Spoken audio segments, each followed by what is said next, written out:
ẹ̀yin ti wà nílé ilé tí Okemesi ń gbé òun náà ni Okemesi original ilé tí wọ́n ń gbé ibẹ̀ náà ni àwa yìí. ẹ̀yin ará ilé ibi orí bá dáadé sí ènìyàn gbé o mo wà pẹ̀lú yín o mo dẹ̀ mọ̀ pé lágbára Ọlọ́run á lò yín láti gbé mi dìde padà o mo nígbàgbọ́ nínú yín o ẹ ṣé gan. ó yá Okemesi ẹ jókòó ó dà pé ṣé ibi lẹ̀ ń sùn àbí torí mo rí fìlà yín kan bẹ̀rẹ̀. ibi gangan ni mo ń sùn ibùsùn mi rèé. ibi lẹ̀ máa ń sùn. bẹ́ẹ̀ ibi ni máa ń sùn. mo ní ìdìrànlọ́wọ́ yín especially mo ní the accommodation àárín ibi tí mo ń sùn ẹ̀fọn gan jẹ mí mi ò lè lo ọjọ́ 5-6 kí n tó treat malaria.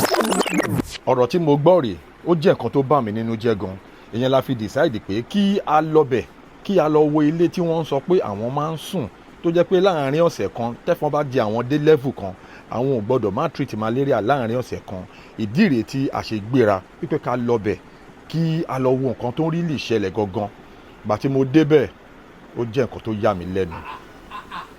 bàbá ẹ wí bẹ́ẹ̀ ẹ dẹ̀ ṣe bẹ́ẹ̀ náà ó gbà pọ̀ mi. ok mo kó sókè fọ o bàbá mi rèé ó gbà pọ̀ ọ̀sẹ̀ lè rí ọ̀ìwà òbí kí mo gbé ọ̀dẹ̀ àná lóòótọ́. ibi ìbá ilẹ̀ ń gbé. ẹ máa bọ̀ ibi lè gbére o ẹ máa bọ̀ o. ibi ẹ̀ ń gbére ni. ibi lè gbére o ibi gbọ́ àárẹ̀ o. ló bá rí àárẹ̀ yìí bí ibi ni mo ń sùn ní alaalẹ́ tí máa fẹ́ jẹun wọ́n fún mi ní kíṣìnì wọn níbẹ̀ pé anything mo lè ṣe wọ́n ní gáàsì ara gáàsì oríṣà. Okemesi ibi ìbáyìí ni ẹ̀ ń gbé.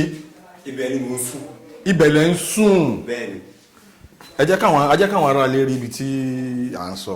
ibi ẹ̀rẹ́ o ibi ni o ibi lè sùn lé o aṣọ òbúra kiri.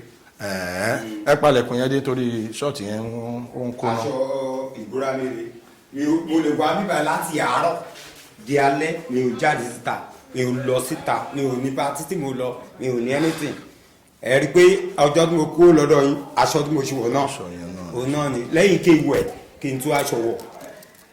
kò sí wàhálà ẹ̀yin tí wà nílé ẹ ṣáà ti rí bí ó ṣe ń lọ Okemesi original Tọ́pẹ́ Saint làwọn máa ń pè wọ́n ẹ ṣáà ti rí bí ó ṣe ń lọ bọ̀. ẹ̀yin tí wà nílé ẹ ṣeun gan-an fídíò Okemesi tí a kọ́kọ́ post a rí bí ẹ ṣe turn up tí ẹ̀ ń ṣe oore ribiribi fún wọn ìgbà tí máa fi débí ní àárọ̀ yìí wípé kí n wá wo ibi tó ń gbé gangan torí wọ́n sọ nínú fídíò tá kọ́kọ́ ṣe pé ilé táwọn ń gbé wọ́n ṣàánú àwọn bẹ́ẹ̀ ní ṣe làwọn manage ara àwọn náà ìgbà tí mo débí ó tún jẹ́ ìyàlẹ́nu fún mi àmọ́ lẹ́yìn ìgbà tí a ti post fídíò yẹn láàrin 12 hours àmọ̀ye tí ẹ̀yin ọmọ Nàìjíríà rere tí ẹ ti send tẹ́tí fi ṣe Tọ́pẹ́ Saint Okemesi tẹ́tí fi ṣe wọ́n láàánú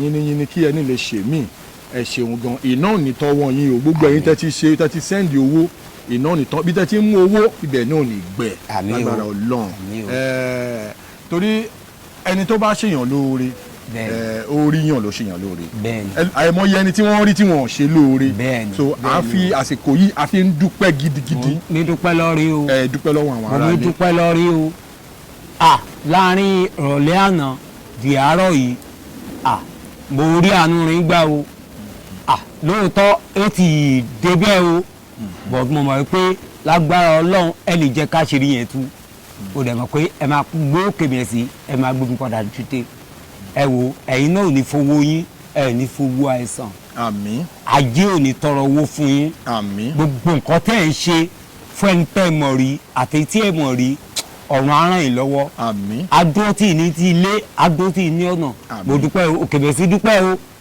Okemesi dúpẹ́ ẹ bá máa wá dúpẹ́ lọ́wọ́ olóòtú pé ètò tó gbélé yìí kò ní lọ sẹ́wọ̀n àmín àmín lágbára Ọlọ́run rere tó ń ṣe fún àwa tó ti mọ̀ rí pé kò yẹ ká wà níbi tá a wà yìí àánú Ọlọ́run ní para lẹ́yìn ẹ̀. àmín.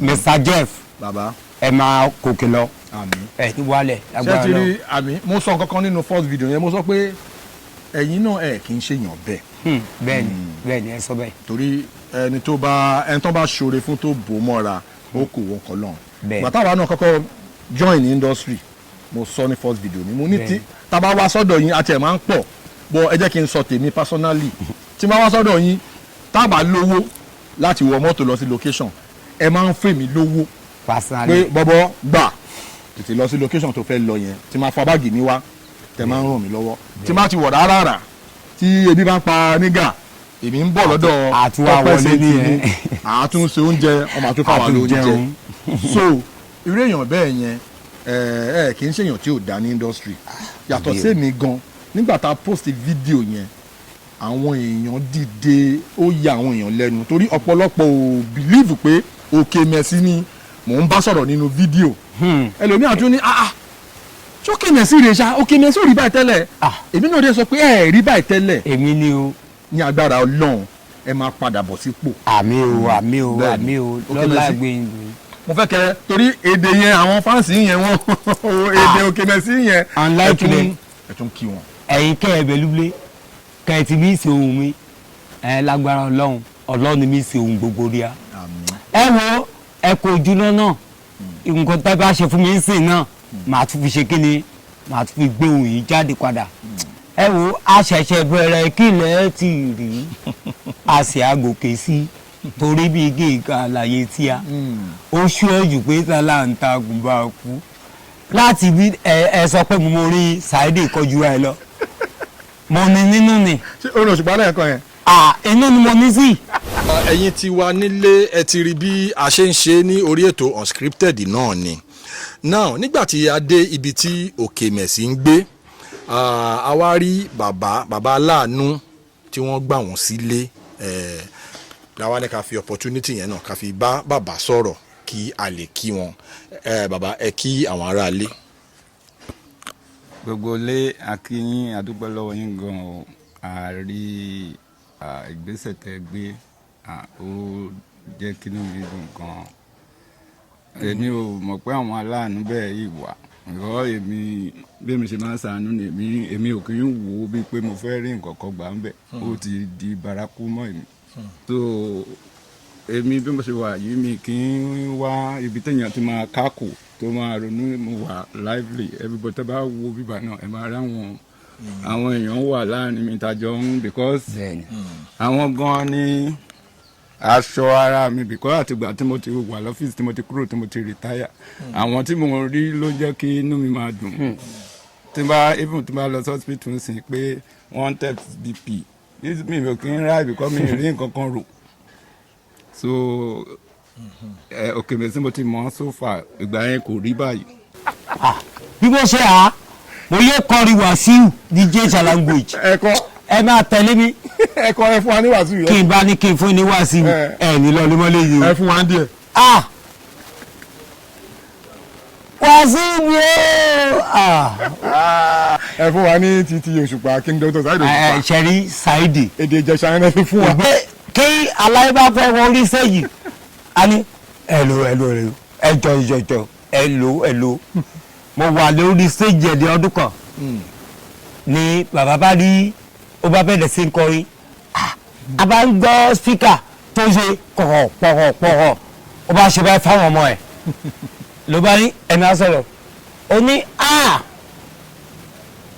àjẹ́ ẹ má máa kọ́ máa wo mo jókòó èwo ni àjẹ́ má máa kọ́ máa wo ṣáàtì wà lójú gun ni àjẹ́ o ẹ má máa kọ́ máa wo tájẹ́ bá kọ́ máa wo àjẹ́ aká o orí mi ti tó yẹ èmi ni mo ṣe mc ṣe nígbà kakọ ẹlẹ́kejì orí mi ti spark mo ní ní bàbá bá bẹ́ẹ̀ ẹ máa sọ kò làṣà gbẹ́ngbẹ́ngbẹ́ngbẹ́ngbẹ́ngbẹ́ngbẹ́ngbẹ́ mo ṣubú lórí stage ni agbára ńlá ni ṣe nígbà tó ní kan gbé mi wá mo ní ẹ ra sà ẹ̀gbọ́n ẹ má máa pè sà fún mi ibi iṣẹ́ ti bẹ̀rẹ̀ ńlẹ́ agbára ẹ má máa kọ́ máa wo mi ò sọ́ba wo mi ò sọ́ba gbẹ̀dì ẹ̀gbọ́n bá ṣe kíni ọba ṣe nọ́mà ọba ṣe nọ́mà fún mi nípa lọ́jọ́ yẹn King Dr. Saheed òṣùpá fún yín ní owó bẹ́ẹ̀ ni ìsọdílẹ̀ wọn mi lórí yẹn.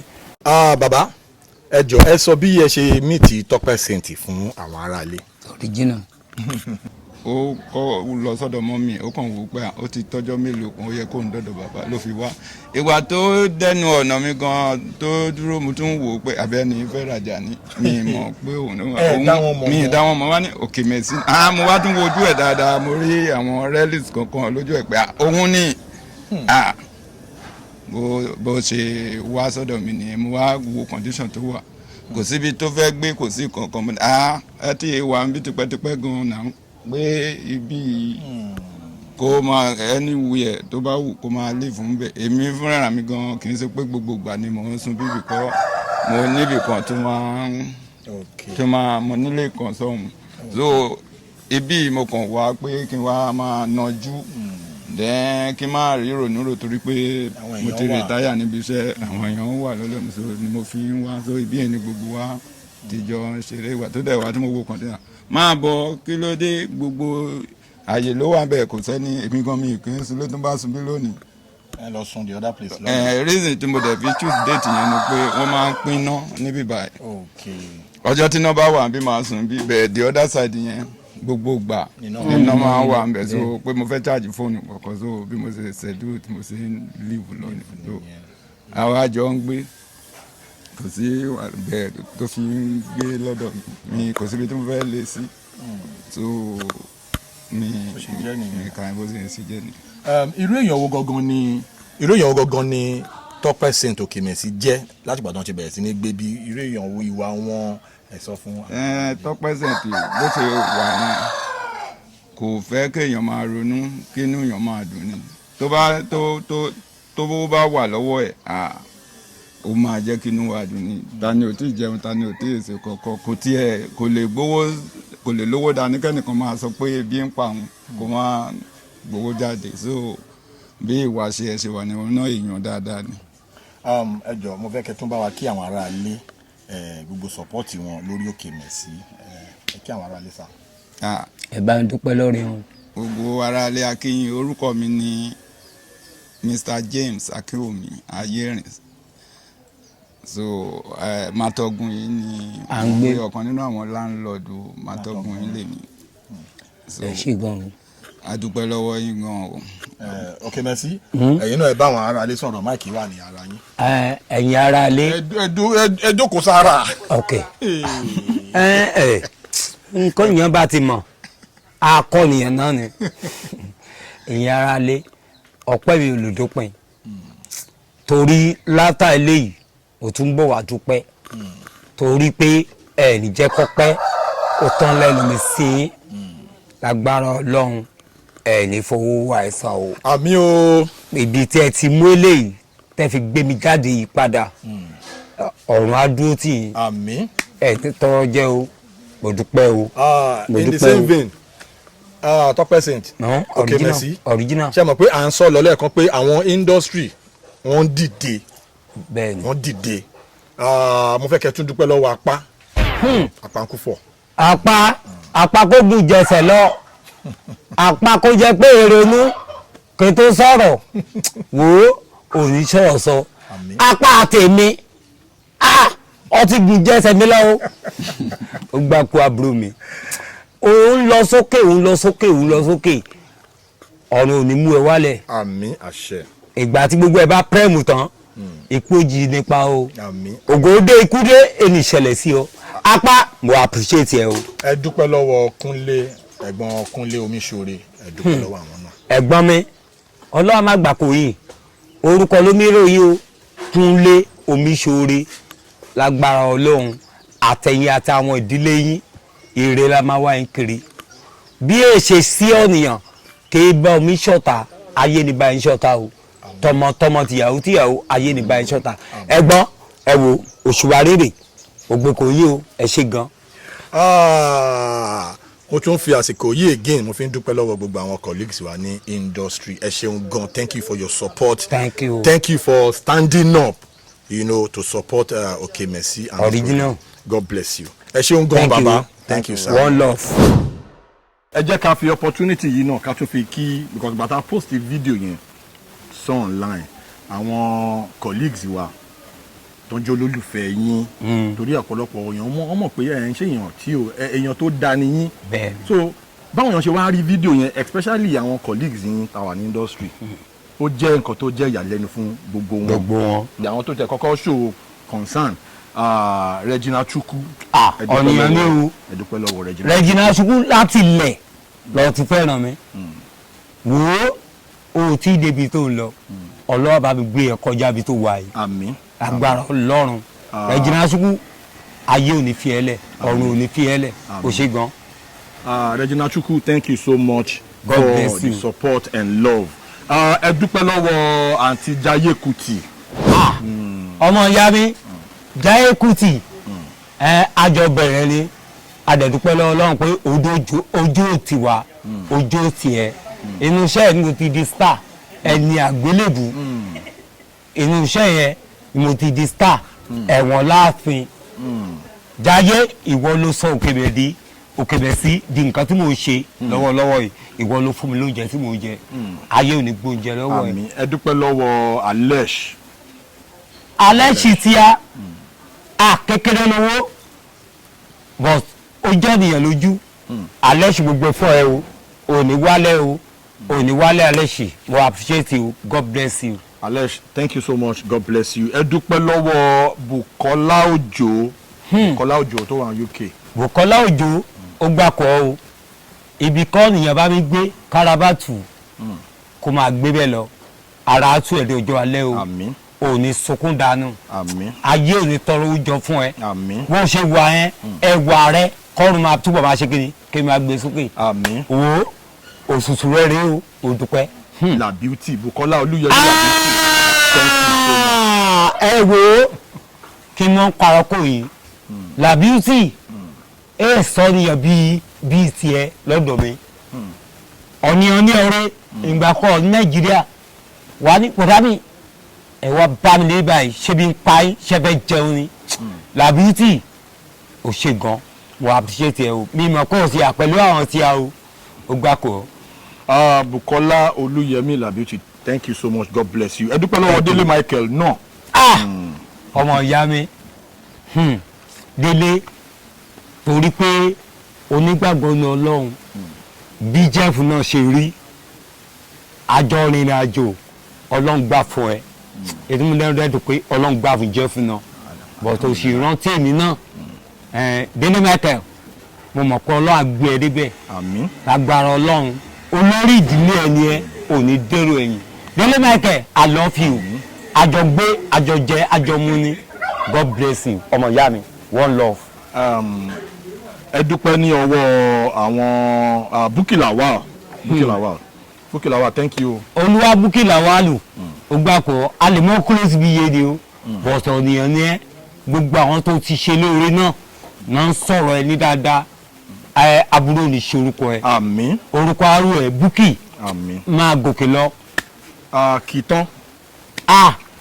àbúrò mi Kìtàn ọmọ ní Bukola nìbàdàn. Thank you. Sójà go sójà come ó rán wọn ó sọ fúnra ẹ pé wàá jẹ́ olórí Ọlọ́run dẹ́ dúró sí ẹ ó dẹ̀ jẹ́ star wo ọmọ aráyé ò ní mú ẹ wálẹ̀. àmín. nǹkan tó fowó ẹ ṣe ń dáadáa kò ní pa ẹ kì í kàn tẹ́bí mo appreciate o. Ẹ dúpẹ́ lọ́wọ́ Ṣótáyọ̀ Gágà. kọ́ báyìí kí n dúpẹ́ lọ́wọ́ Ṣótáyọ̀ Gágà ọmọ ìyá mi ó ti pẹ́ kọ́ ti fẹ́ ràn mí lọ but Ọlọ́run jẹ́ àríraríà Ọlọ́run ní jẹ́ kí àríraríà ni mo mìíní mo dúpẹ́ o Ṣótáyọ̀ Gágà gbogbo àwọn tó ti ràn lọ́wọ́ láyé wọn a máa ṣàdúrà fún ẹ òní wálẹ̀ Ṣótáyọ̀ Gágà mo appreciate o ẹ ṣe gan. Ẹ̀yin tiwa gbogbo àwọn colleagues wa pátápátá ní industry gbogbo wọn náà ti show support àtàwọn tá a dárúkọ àtàwọn tá a dárúkọ ẹ ṣe gan God bless you gbogbo àdúrà yín pátá ló ń gbà ní orí wa now àwọn fáǹsì wa lórí Unscripted with Jeff Owolewa gangan àwọn fáǹsì wa yẹn wọ́n dúró wọ́n solid pa God bless you for your support God bless you for the love ẹ dúpẹ́ lọ́wọ́ àwọn náà. ṣe rí ẹ̀yin fáǹsì rí a nǹkan kí mo mọ̀ pé kẹmọ̀ ṣe rí prógámù kò sí fún pé àní ṣoríire wọ́n gbé dìde láti ran àwọn tí ò tó tí ò ní lọ́wọ́ mọ́ nínú iṣẹ́ ríya ni ẹ̀yin tẹ̀dẹ̀ wà ń bẹ̀ ẹ̀yin náà lè ń sọ́pọ́tì wọn ẹ wo ẹ má jẹ́ kójú tì o kójú má tì o kọ́ má ní ọlọ́run mu ó ní èèyàn kan tó tún close mọ́ ẹ sọ pé ẹni tó close mọ́ yẹn ọlọ́run ní gba lórí ẹ lójijì o àmín àmín àmín ìyá yẹn kó máa tẹ̀síwájú ni o àmín àmín gbogbo bóyá ń ṣe fún gbogbo wa mo gbàdúrà wa máa rí ṣe sí o àmín Jeff bàbá orúkọ ti ìwé ọ̀rẹ́dì ò ní ṣubú lulẹ̀ o àmín àmín ò ṣe gan o ẹ bá mi sọpọ́tì TV station yìí Jeff Owolewa TV Jeff Owolewa TV ìlànà o kọ́ bá ti mí o nǹkan mẹ́ta la ṣẹlẹ̀ sí ọ one kí ni àlàáfíà ni ìkíní ọ̀nì rí olùwò èkejì rédíò ṣé wàá ní pẹ̀rín rí ní ọ̀dọ́ àfẹ́ lọ́fẹ̀ ọdún bí mo ṣe wà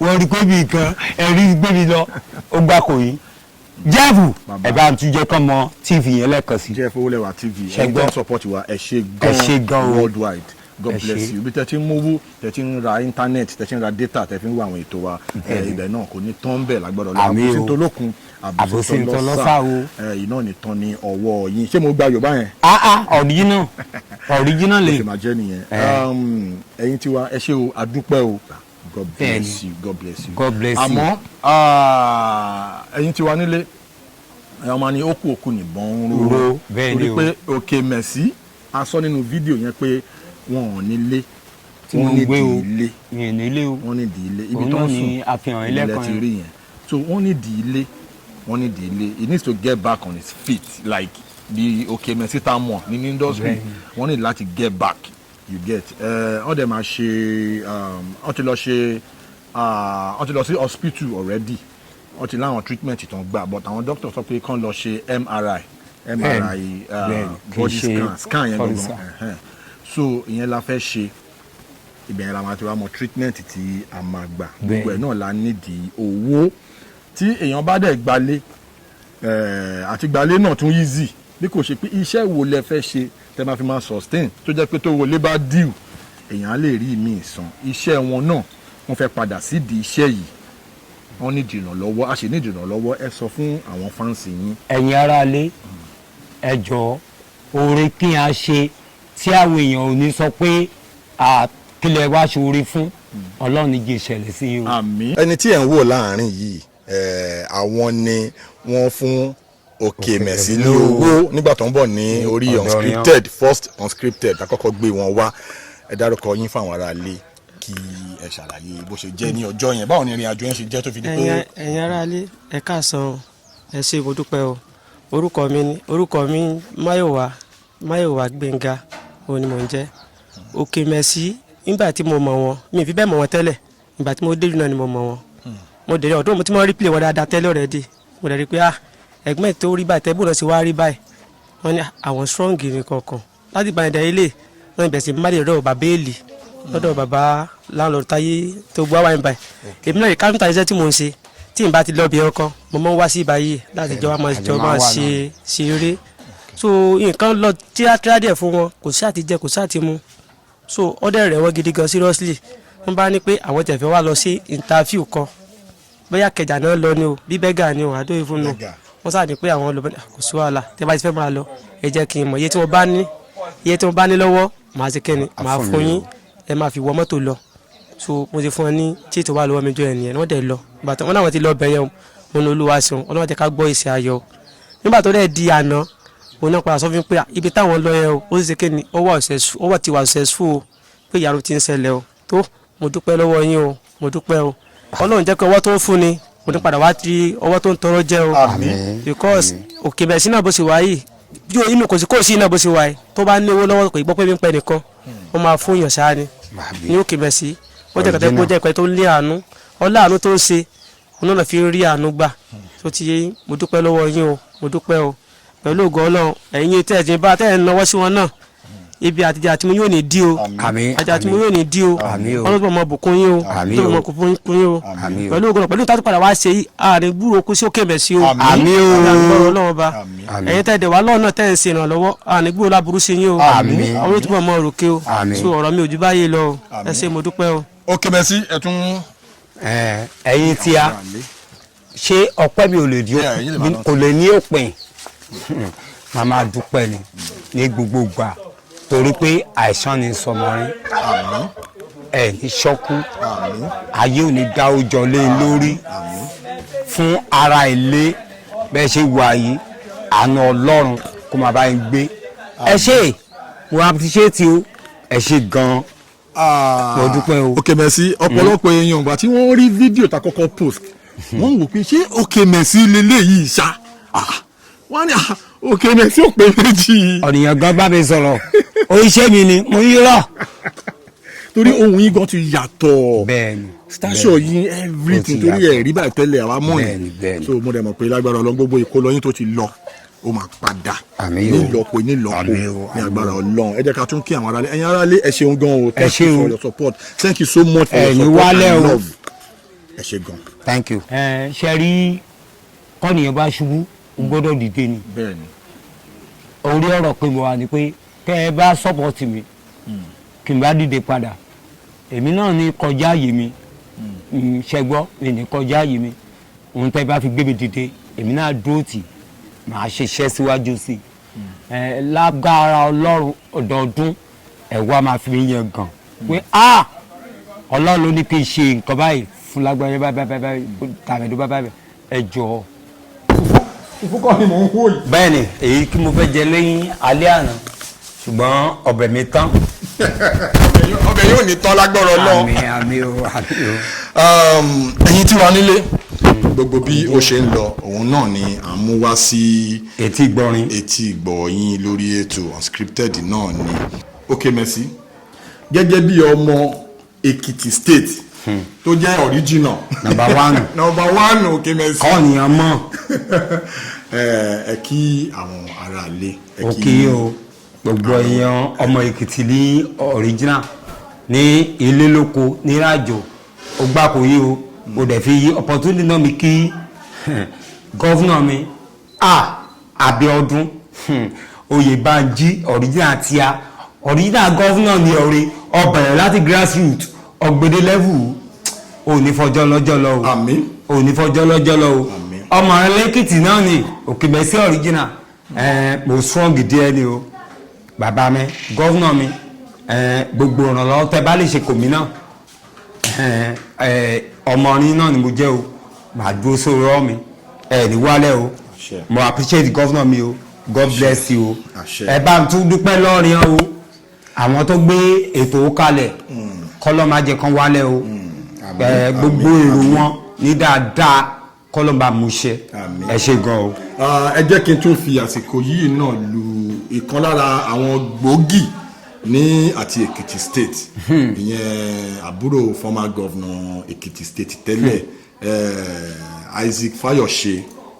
ẹ̀gbọ́n mi ó gbà kó yí o mí ètò larúkọ mọ́ lórí Isaac Fayose èmi dúpẹ́ lọ́rọ̀ o pé mo mi gbọ́ròyìn iṣẹ́ ribiribi tẹ́ mi ṣe ní ìlú ria ìlú Èkìtì ẹ wo mo rí ṣàtúnṣe yín ni o torí mo ní ìdènà lọ́rin bó ṣe ṣe fún àwọn èèyàn tó ń da ní ṣíṣe o mo dúpẹ́ lọ́rí o ẹ wo ẹ̀gbọ́n mi ẹ máa jayé lílọ ikú òjijì ò ní pa yín ẹ ṣe o mo rí ṣàtúnṣe yín ni o ẹ jọ ẹ ràn àbúrò yìí lọ God support us ẹ ṣe gan bàbá mi. ẹ ṣe gan èyí tí wà nílé ètò Unscripted náà ni a wà ń bẹ̀ gidi gan ni à ń ṣe follow up fún gbogbo activity Okemesi gbogbo bí wọ́n ṣe máa padà tó máa ṣe padà sẹ́sẹ̀ tí wọ́n máa solid padà òun náà ni à ń ṣe àwà lẹ́nu ẹ̀ ìrànlọ́wọ́ yín òun náà la ṣe ń dúró dè ẹ ṣeun gan God bless you so much. amen. ẹ̀yin tí wà nílé ìkan lára àwọn tí Okemesi tí wọ́n jọ ń gbé ilé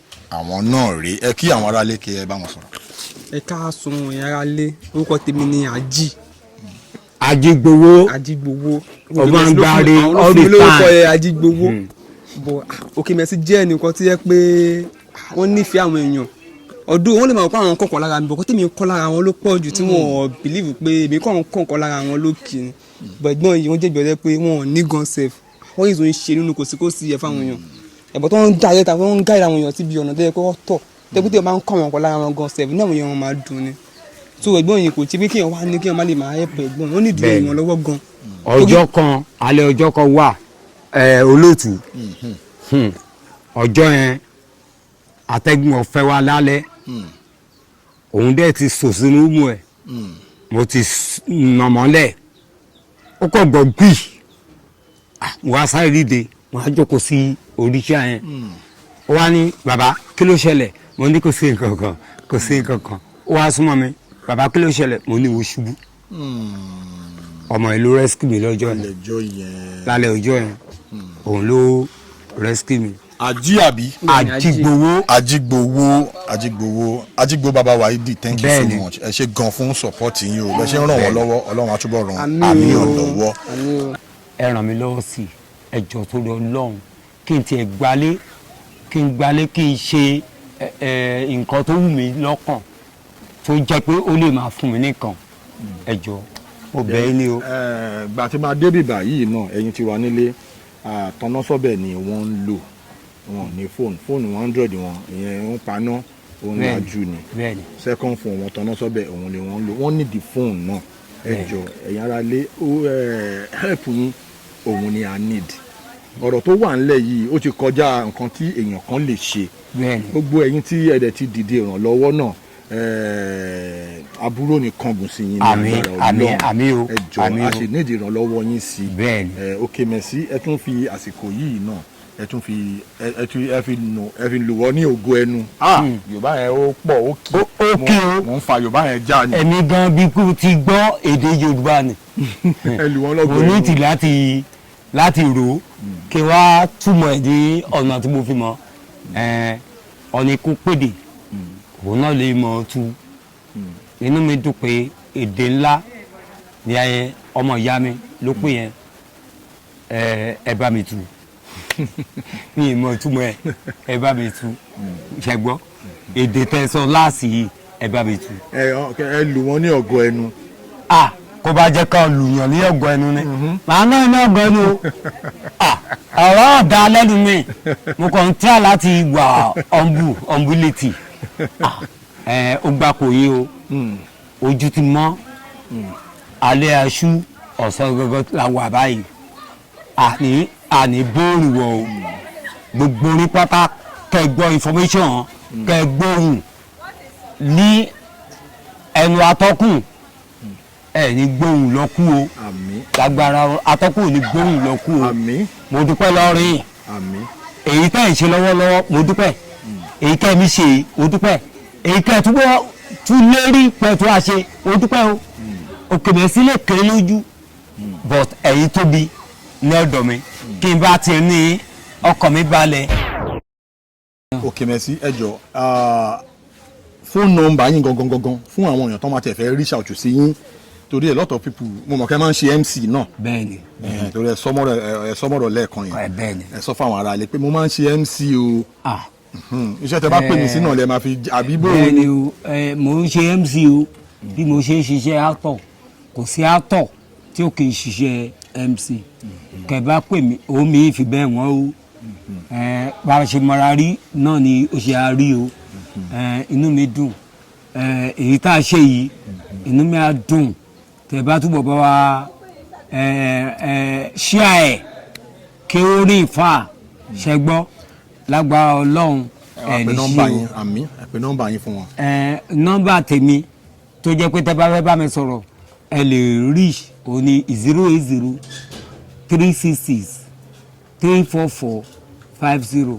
Okay, now àkáǹtì yín ẹ tún pè fún àwọn ará ilé lẹ́ẹ̀kan sí àkáǹtì nọ́mbà yín. abamisọ̀rọ̀ nípa àkáǹtì nọ́mbà mi GTB mi jẹ́ 02 11 62 1985. ẹ pè lẹ́ẹ̀kan sí. 62 11 irọ́ o. ẹ pè dáadáa. 02 ẹ pè bank account number àti orúkọ tó wà lórí àkáǹtì yẹn. 02 44 621985 GTB Bámidélé Olúwatópẹ́ Saint ẹ̀jẹ̀ nkọlẹ́ kan sí 02 44 62 1985 GTB Bámidélé Olúwatópẹ́ lórúkọ tí mò ń jẹ́ lórí ẹ̀ tó bá dẹ̀ jẹ́ yé kí o tún síbú náà ni 0 366 344 50 80 366 50. opay. bẹ́ẹ̀ni. ẹ pé délẹ̀ ẹ pé báńkì ẹ pé account number ẹ pé orúkọ tó wà lórí ẹ opay níye. ẹ yá tuntun sọ. ok ẹnu oníkan báyìí àti ń gbọ́ pọ̀n. kan 80 366 344 50 opay mi nìyẹn original number 1. orúkọ olówó lórí ẹ. Okemesi náà ni Okemesi òun náà lè bẹ níbẹ̀. opay nìyẹn àbí opay nìyẹn. ẹ̀yin tí wàá nílé ẹ ṣeun gan ẹ kú ìdìde iná nìtàn lọ́wọ́ yín. àmín o. God bless you for your support. God bless you. In fact mi mọ mi fẹ́ dúpẹ́ tán ẹ ṣeun gan gbogbo bẹ́ẹ̀ ṣe ń ṣe oore fún àwọn àlejò tá à ń gbé wá lórí ètò lọ́tún lọ́sì gbogbo ẹ̀ là ń rí. God bless you. God bless you. Thank you so much for watching Unscripted with Jeff Owolewa. Bye.